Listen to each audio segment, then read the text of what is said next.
निरंजन अलख निरंजन हो अलख निरंजन। गुरुर्ब्रह्मा गुरुर्विष्णू गुरुर्देवो महेश्वरः गुरुर साक्षात परब्रह्म तस्मै श्री गुरवे नमः।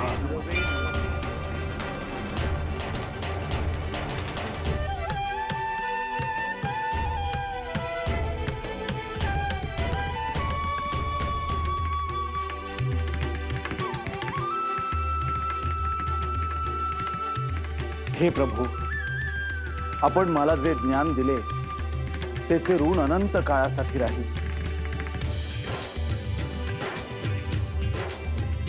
मी गुरुदक्षिणा म्हणून तुम्हाला काय देऊ? गोरक्ष, नाथ परंपरेचे कार्य पुन्हा सुरू कर। या संपूर्ण देवभूमीत नाथ परंपरेचा ध्वज फडकत राहील असे कार्य कर।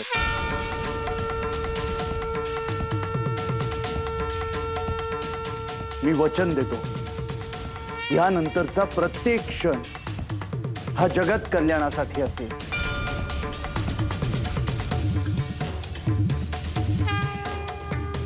राक्षसी स्वभाव सर्वत्र वाढला आहे, असत्याचे बळ वाढले आहे।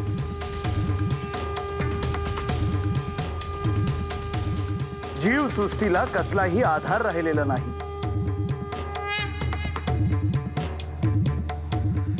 संपूर्ण जीव सृष्टीला तुझ्या रूपाने एक नवीन आशा मिळावी।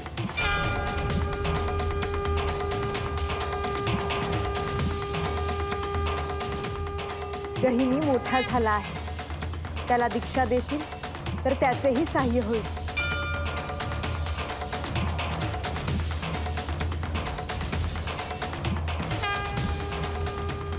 जालंधरलाही तू भेटून पुढील मार्ग ठरवावा।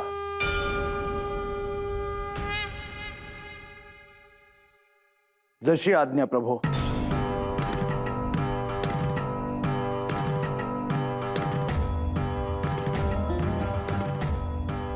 पण माझे गुरु कुठे आहे?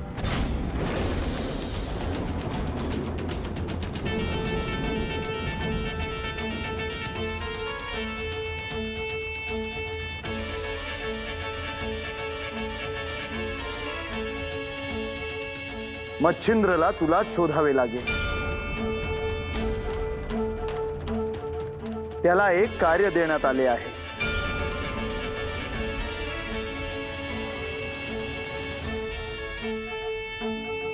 याचा अर्थ निश्चित काहीतरी गंभीर कारण असणार।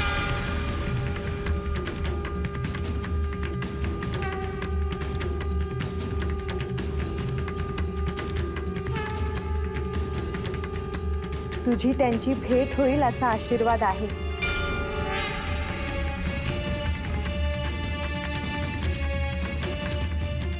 प्रस्थान करतो, आज्ञा असावी प्रभो।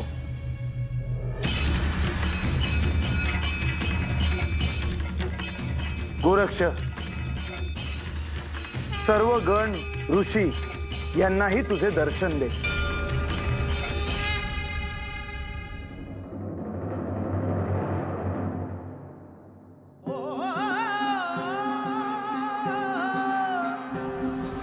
भस्मांकित शिव स्वरूप आदेश अलख निरंजन सिद्ध योगी वितरागी धग धगते तेज कुंड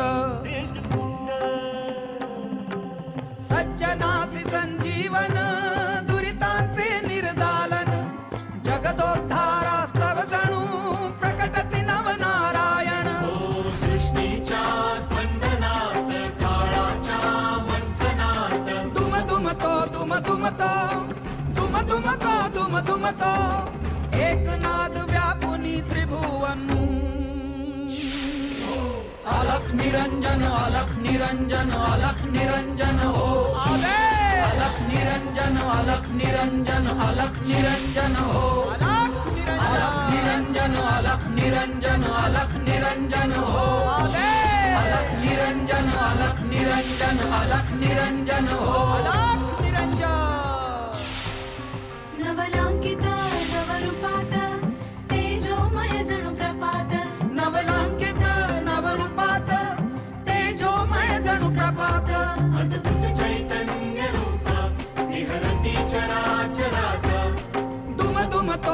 दुमता दुम दुमता दुम दुमता एक नाद व्यापुनी त्रिभुवन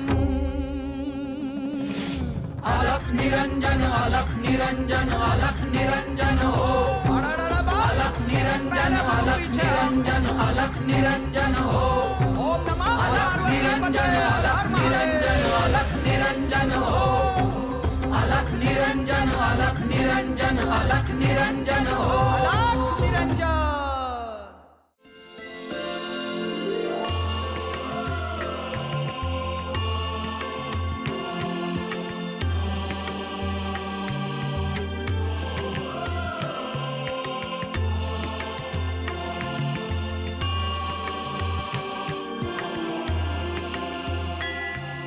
तुम्ही सकाळीच बाहेर गेला होतात का? होय.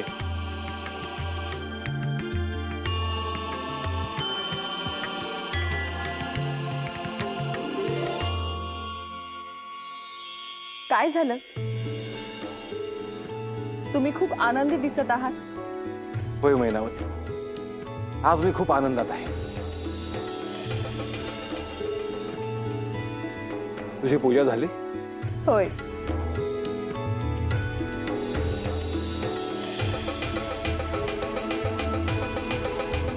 तुम्ही सांगितलं नाही तुम्ही आनंदी का आहात ते.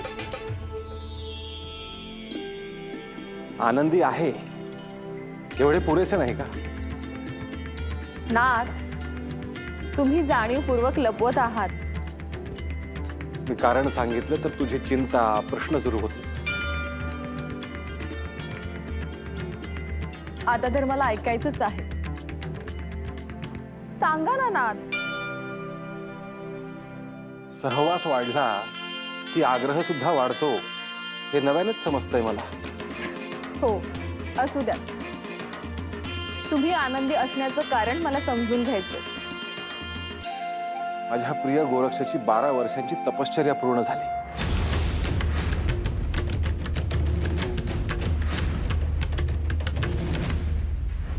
बघितलंच मैनावती, मी म्हणालो तेच झालं ना. गोरक्षनाथांची इतकी वर्ष साधना झाली याचा अर्थ त्यांना लगेच समजेल तुम्ही कुठे आहात ते. माझा परमशिष्य आहे तो. साधना पूर्ण केल्या केल्या त्याचा पहिला प्रश्न हाच होता की माझे गुरु कुठे आहे.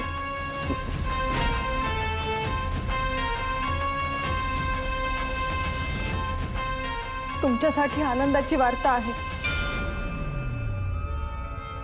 परंतु माझं काळीच धडधड करायला लागले.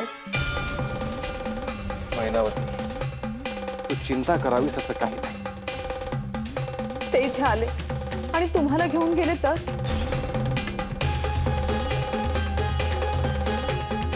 हे बघ, आत्ता कुठे त्याची यात्रा सुरू झाली. त्याच्यावर खूप मोठं दायित्व आहे. तो जेव्हा इथे येईल तेव्हा पाहू. तू त्याचा विचार करू नकोस.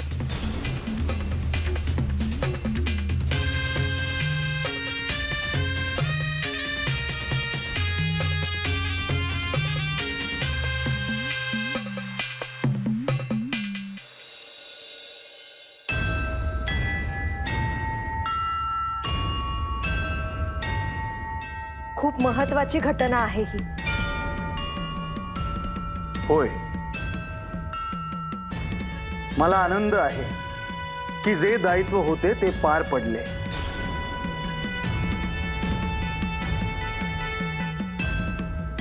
तुम्ही त्याला सातत्याने शिकवत होतात. गोरक्षला मी जे ज्ञान दिले ते तो सार्थकी लावणार. परंतु इथेही त्याने प्रथम त्याच्या गुरुविषयी विचारले.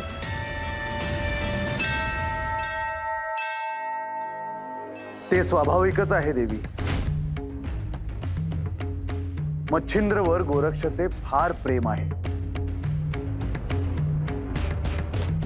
परंतु ह्या काळात साधनेमुळे त्याचे मच्छिंद्रनाथांवरचे प्रेम कमी होईल असे वाटले होते. ते प्रेम कमी नाही झाले देवी, उलट ते आणखीन वाढले आहे.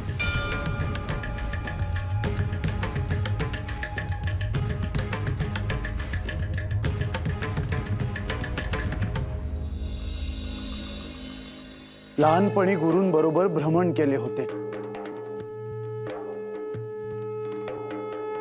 त्याचे स्मरण झाले. किती मोठ्या कालावधीनंतर या सृष्टीकडे पाहतो आहे.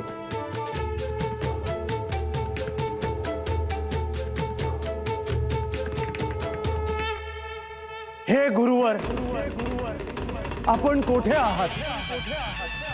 तुमचा गोरक्ष सगळ्या सिद्धींना प्राप्त करून बाहेर आला आहे.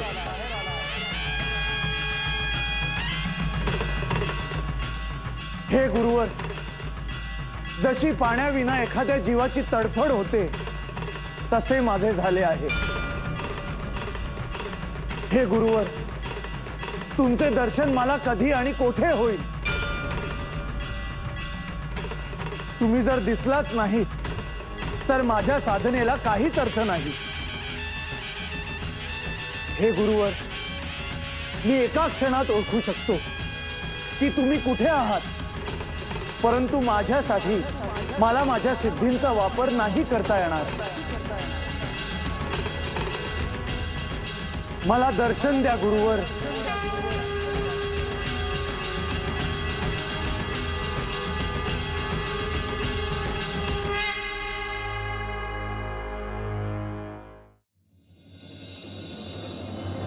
हे श्री महादेव,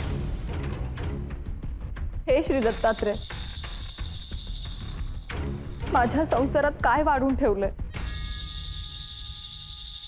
श्रीनाथ माझे आहेत आणि शेवटच्या श्वासापर्यंत त्यांचा सहवास मला हवा आहे, परंतु त्यांना गमावण्याची भीती सतत का असते मला?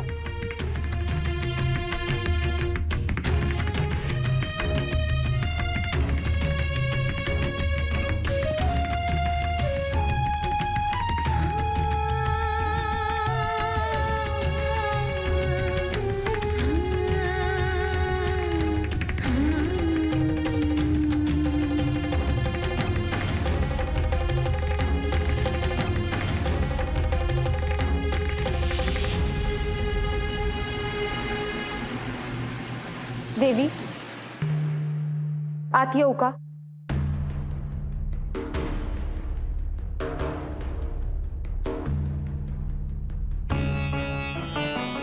या.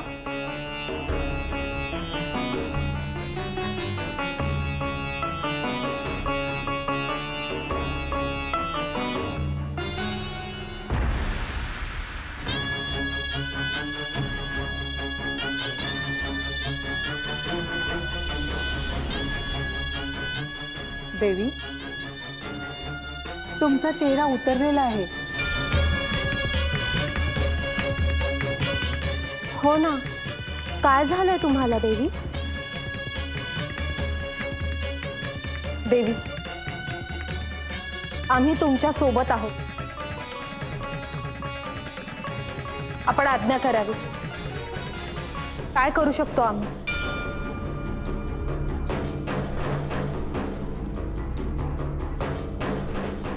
मी सांगेन काय झालं, परंतु सांगून त्याचा काही उपयोग होणार नाही हे मला माहित आहे. देवी, काहीतरी मार्ग निघेल. तुमचं मन मोकळं होईल.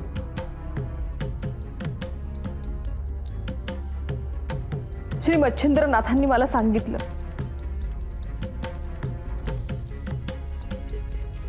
त्यांचे परम शिष्य श्री गोरक्षनाथ त्यांची तपश्चर्या पूर्ण झाली.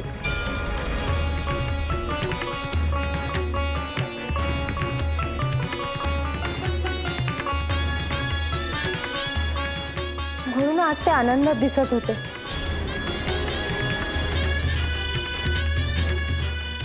पण देवी, तुम्ही का काळजीत आहात?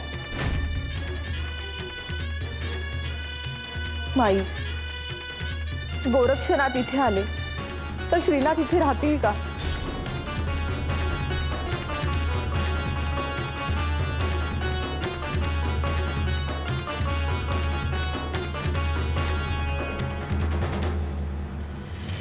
त्यांच्यातले वैराग्य पुन्हा जागे व्हायचे.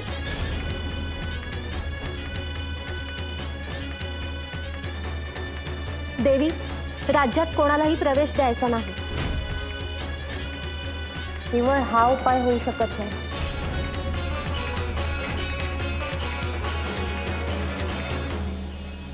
एक उपाय आहे. आपल्या स्त्री राज्यातील एक उत्तम गुप्तचर निवडा आणि तिच्यावर गुप्त वार्ता देण्याचे कार्य सोपवा.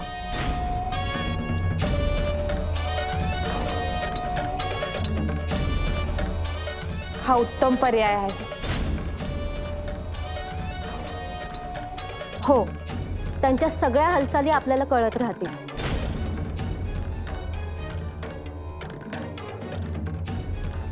आणि असंही होईल, श्रीनाथांना भेटायला कोणीही येणार नाही.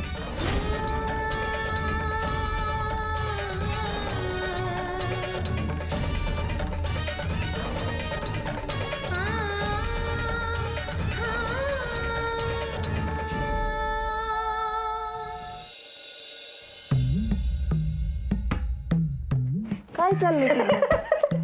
अरे गैनी बोलणं झाला ना. गैनी, अरे गैनी, अरे कसला विचार करतो हाय? खरं सांगाल का? हाय का काही नाही. अरे आम्ही तुझ्याशी कधी खोटं बोललोय का? बरोबर गैनी, विचार बर बघू तरी काय तू या महिना. माझ्या लहानपणी काही घडलं होतं का?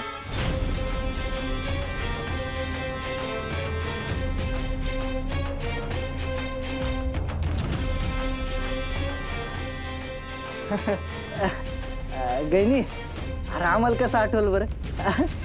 आम्ही बी तर लहान होतो ना बघा. हो, आम्ही बी लहान होतो ना. मग आम्हाला काही ठाव नाही बघ. अरे पर गहिनी, तू हे सगळं कशाचा विचारतोय? घरातले माझ्यापासून काहीतरी लपवत आहेत असं वाटतं.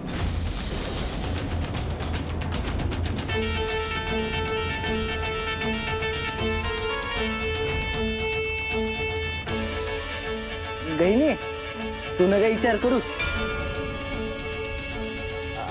हा, कशाला विचार करायचा? सोडून द्यायचा विचार. हा?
नवलांकित नवरूपात तेजोमय जणू प्रपात.